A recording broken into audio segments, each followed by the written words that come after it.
నమస్తే. ఈరోజు మన స్టూడియోలో ప్రముఖ ఆధ్యాత్మికవేత్త ఆస్ట్రాలజర్ బ్రహ్మశ్రీ సుభాష్ శర్మ గారు ఉన్నారు. ఆషాఢ మాసంలో సింహరాశి వారి పరిస్థితి ఏ విధంగా ఉండబోతుందో గురుగారిని అడిగి తెలుసుకుందాం. నమస్కారం గురుగారు. గురుగారు, ఆషాఢ మాసం, జూలై మాసం సింహరాశి వారి పరిస్థితి ఏ విధంగా ఉంటుంది? ఎలాంటి పరిస్థితులు ఎదురయ్యే అవకాశాలు కనిపిస్తున్నాయి? ఎలాంటి జాగ్రత్తలు తీసుకోవాలి గురుగారు? తప్పకుండా తెలియజేస్తానండి. ముందుగా ప్రేక్షకులందరికీ శ్రీమాత్రే నమః, శ్రీ గురుభ్యో నమః. నమో దేవ్యై మహాదేవ్యై శివాయై సతతం నమః. నమ ప్రకృత్యై భద్రాయై నిహతాం ప్రణతాస్మిత. సింహరాశి వారి యొక్క జాతకము చాలా అద్భుతంగా ఉంటుందండి. సింహరాశి వారు చాలా గొప్పనైనటువంటి స్వభావం కలిగినటువంటి వారు. వీళ్ళకు ప్రేమ, అభిమానం చాలా ఎక్కువగా ఉంటుంది. నమ్మినటువంటి వారు నమ్మినటువంటి వారిని ఎవరైనా వీళ్ళు అక్కున చేర్చుకున్నారు అని అంటే కనుక వాళ్ళకి ఎంత కష్టం వచ్చినా ముందు నిలబడేటటువంటి వ్యక్తుల్లో సింహరాశి వారు ఒకరు అని చెప్పుకోవచ్చు. వీళ్ళకు ఎప్పుడూ కూడా 10 మందికి సహాయం చేసేటటువంటి గుణాలు, అలాగే 10 మందితో కలిసిపోయేటటువంటి గుణాలు ఈ సింహరాశి వారికి చాలా ఎక్కువగా ఉంటుంటాయి. చూడ్డానికి ఎంత గంభీరంగా కనిపించినా వాళ్ళ యొక్క మనస్తత్వం చాలా కల్మషం లేనటువంటి మనసు. అంటే చిన్నపిల్లవాడి యొక్క నవ్వులు ఎలా ఉంటాయో అలా ఉంటాయి సింహరాశి వారి యొక్క స్వభావం. కానీ కొంతమంది వాళ్ళని అర్థం చేసుకోలేరు. ఎందుకంటే వాళ్ళ రూపాన్ని చూసో లేదా వాళ్ళ వాయిస్ని చూసో సింహరాశి వాళ్ళలో పుట్టినటువంటి జాతకులు గాంభీర్యమైనటువంటి వాయిస్ ఉంటుంది. వాళ్ళ శరీరం కూడా చాలా బలిష్టంగా ఉంటుంది.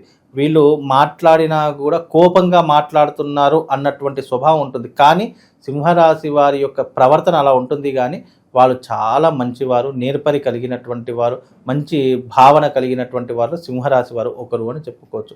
వీళ్ళకి ఎప్పుడూ కూడా రాజకీయాల మీద మక్కువ ఎక్కువగా ఉంటుంది.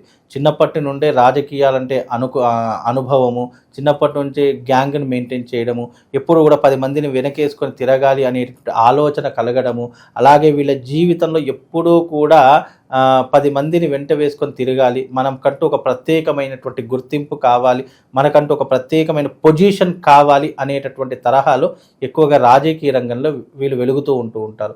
అలాగే మరీ ముఖ్యంగా సినిమా రంగంలో సెలబ్రిటీ అయినటువంటి ప్రతి ఒక్కరిది కూడా సింహరాశి. గుర్తుపెట్టుకోండి, స్టార్ సెలబ్రిటీస్ నుంచి ఇప్పుడున్నటువంటి సెలబ్రిటీస్ వరకు సినిమా రంగంలో అత్యధిక శాతం కలిగినటువంటి రాశుల్లో సింహరాశి వారు ప్రప్రథమంగా ఉంటారు. అంటే సినిమా రంగంలో రాణించాలంటే సింహరాశిలో పుట్టినటువంటి ఎందుకంటే వీళ్ళకు నేర్పరి ఎక్కువ, మాటకారితనం ఎక్కువ, చలోక్తులు ఎక్కువగా ఉంటాయి.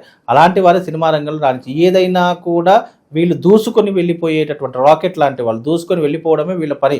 అంటే ఎక్కడ కూడా ఆగిపోవాలి, ఇక్కడ మనకు చెడు జరిగింది కదా ఇక్కడ మనం ఆగిపోవాలి అనే తరహాలో కాంప్రమైజ్ ఉండదు. ఏదైనా కూడా దూసుకొని వెళ్ళిపోవాలి, అక్కడే వదిలేసేయాలి, ఎక్కడనే చూసుకోవాలి. మళ్ళీ మన టైం వచ్చినప్పుడు ఆ యొక్క సందర్భాన్ని మనం ఆలోచించుకుందాంలే అని ఆలోచించేటటువంటి స్వభావం కలిగినటువంటి వారిలో ఈ సింహరాశి వారు ఒకరు. ఈ యొక్క మాసంలో వీళ్ళకి ఏంటి అంటే అష్టమ శని ప్రారంభమైంది కాబట్టి కొద్దిగా ఒడిదొడుకులు అనేటటువంటి ఎదుర్కొంటారు. కానీ వాళ్ళు ఎన్ని ఒడిదొడుకులు వచ్చినా కూడా ధైర్యంతో, సాహసంతో ఎదుర్కొనేటటువంటి వారిలో ఈ సింహరాశి వారు ఒకరు. కాబట్టి సింహరాశి వారిని శని కూడా ఏం చేయలేదు, అది ఎవరికి తెలియనటువంటి విషయం. ఎందుకంటే సింహరాశి వారి యొక్క క్షేత్రము అధిపతి ఎవరు? రవి, అంటే సూర్యుడు అవుతాడు. సూర్యుడు యొక్క కుమారుడు ఎవరు? శని భగవానుడు. కాబట్టి ఈ యొక్క శని భగవానుడి యొక్క విషయంలో చూసుకుంటే గనక సూర్యుడు ఏమీ శని ఏమీ చేయలేడు. కాబట్టి శని యొక్క ప్రభావం తగ్గుముఖం పడుతుంది. ఎందుకంటే సూర్యుడి యొక్క తాకిడికి, సూర్యుడి యొక్క వేడికి, సూర్యుడి యొక్క శక్తికి ఏ గ్రహమైనా క్షీణించవలసిందే. కాబట్టి ఎక్కువగా సింహరాశి వారికి ఏదైనా కూడా ఒకందుకు శని మేలే చేస్తుంది కాబట్టి ఎలాంటి కీడు చెయ్యదు. కాబట్టి ఈ యొక్క సింహరాశి వారు ఎవరైతే ఉన్నారో వారు అన్ని రంగాల్లో రాణించగలుగుతారు. ఇప్పుడు కూడా అష్టమ శని ఉంది, కొన్ని ఒడిదుడుకులు ఎదురవుతాయి. అలాగని శని ఏం చేయకుండా అయితే ఎలాంటి పరిస్థితులు అనుకోవచ్చు గురుగారు? ఒడిదుడుకులు లైక్ డబ్బు విషయంలో, లేదా ఆర్థిక మన వ్యాపార విషయంలో, రాజకీయాల విషయాల్లో కొద్దిగా ఒడిదొడుకులు కలిగిస్తారు తప్ప మిగతా ఏ విషయాల జోలికి రాడు. అలాగే సింహరాశి వారికి ఇప్పుడున్నటువంటి తరహాల్లో వీళ్ళు రాకెట్లా దూసుకు వెళ్ళడమే తప్ప ఎక్కడ కూడా ఆగేటటువంటి సిచ్యువేషన్ కనిపించట్లేదు. అలాగే ధైర్య సాహసాలతో వీళ్ళు ముందుకు వెళ్తే కనుక వీళ్ళ జీవితం చాలా అద్భుతంగా ఉంటుంది. అలాగే వీళ్ళు ఇప్పుడున్నటువంటి స్థితిలో విద్యారంగంలో కానీ వైద్య రంగంలో మంచిగా రాణించేటటువంటి అవకాశాలు ఉంటాయి. ఇంటి యందు శుభకార్యాలు చేస్తూ ఉంటారు. మంచి ఆసక్తిపరమైనటువంటి ప్రతి ఒక్క దాంట్లో పాలుపంచుకుంటారు. పంచుకుంటూ ఉంటారు. ఎక్కువగా విందులు వినోదాల్లో ఎక్కువగా పాలు పంచుకుంటూ ఉంటారు. వీలైనంత వరకు ఈ సింహరాశి వారికి ఈ మాసం కొద్దిగా మధ్యమ ఫలితాలు ఉన్నాయి. అంత చెప్పుకోదగ్గట్టు నెగిటివ్ ఏమీ లేదు. అనుకూలమైనటువంటి వాతావరణమే ఈ మాసం అంతా ఏర్పడుతుంది. గురుగారు, సొంత ఇంటి కళ నెరవేరడానికి ఒక అడుగు ఏమన్నా ముందుకు వేస్తే ప్రయత్నపూర్వకంగా ఫలిస్తుందంట. అయితే ఎవరికైతే సింహరాశి వారు సొంతింటి కళ నెరవేర్చుకోవాలి అని అనుకుంటున్నారో వాళ్ళు అందరూ కూడా ఏం చెయ్యాలి అని అంటే గనక, ఎవరికైతే సొంతిల్లు కావాలి అని అనుకుంటున్నారో వాళ్ళందరూ కూడా ముఖ్యంగా ఈ యొక్క సూర్యుని యొక్క ఆరాధన చేసుకోండి. సూర్యారాధన అంటే ఏంటి అంటే ఉదయం స్నానం చేసిన వెంటనే సూర్యుడికి అర్ఘ్యం వదలడము.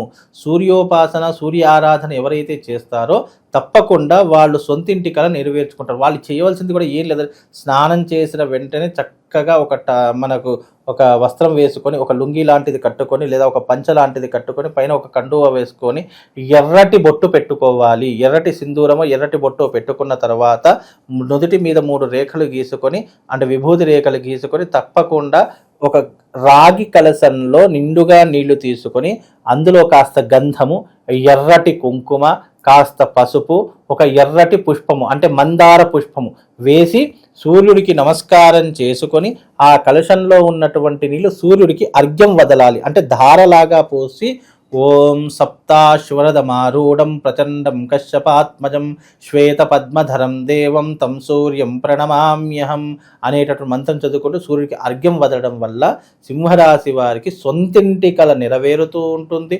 రాజకీయాలలో ఏదైనా ఇబ్బందులున్నా వాటన్నిటి నుంచి కూడా అధిగమించవచ్చు. అలా చేయడం వల్ల వాళ్ళ జీవితంలో తప్పకుండా మీరు అన్నట్టు సొంతింటి కళ అనేటటువంటిది అయితే తప్పకుండా నెరవేరుతుందండి. ఇక చివరిగా గురుగారు, స్థానచలనం కలిసి వస్తుంది అంటారా? విదేశాలు కావచ్చు లేదంటే ఉద్యోగపరంగా మార్పులు ఇదే సరైన సమయం అని అంటారు? స్థానచలనం అనేటటువంటిది కనుక చూసుకున్నట్టయితే ప్రస్తుత కాలంలో స్థానచలనం చేయకుండా ఉంటేనే బాగుంటుంది. ఎందుకంటే ఇప్పుడున్నటువంటి పొజిషన్లో అష్టమ శని నడుస్తుంది కాబట్టి వీళ్ళు స్థానచలనం చేయడం వల్ల ఎక్కడ కూడా నిలకడగా ఉండలేరు. ఉన్న దాంట్లోనే కాంప్రమైజ్ అయిపోయి ఉన్న దాంట్లోనే సరిదిద్దుకుంటే కనుక ఉన్న దాంట్లోనే అడ్జస్ట్మెంట్ చేసుకుంటే కొంతవరకు వీళ్ళకి శుభం లాభం కలుగుతుంది. అలాగే వీళ్ళ జీవితంలో స్థానచలనం అనేటటువంటిది 2026లో ఉన్నది. ఇప్పుడైతే ప్రస్తుతానికైతే ఏమీ కనిపించట్లేదండి. విశేషంగా ఈ ఆషాఢ మాసంలో ఎలాంటి పరిహారాలు చేసుకుంటే బాగుంటుంది? ఆషాఢ మాసంలో వీళ్ళు అమ్మవారి యొక్క ఆరాధన చేసుకోవడం అంటే దుర్గా అమ్మవారిని ఆరాధించడం చాలా విశేషమైనటువంటి పుణ్య ఫలితాన్ని కలుగుతుంది. సింహరాశి వారికి ఒకటి చెప్తారండి, సింహరాశి వారికి ఏదైనా జీవితంలో ఆటంకాలు ఉన్నాయి, రాజకీయ పరంగా కావచ్చు, సినిమా ఇండస్ట్రీ పరంగా కావచ్చు, వ్యాపార పరంగా కావచ్చు, ఏదైనా ఇబ్బందులు ఉన్నాయంటే మంగళ చండీతంత్ర ప్రయోగము అనేటటువంటిది ఒకటి ఉంటుంది.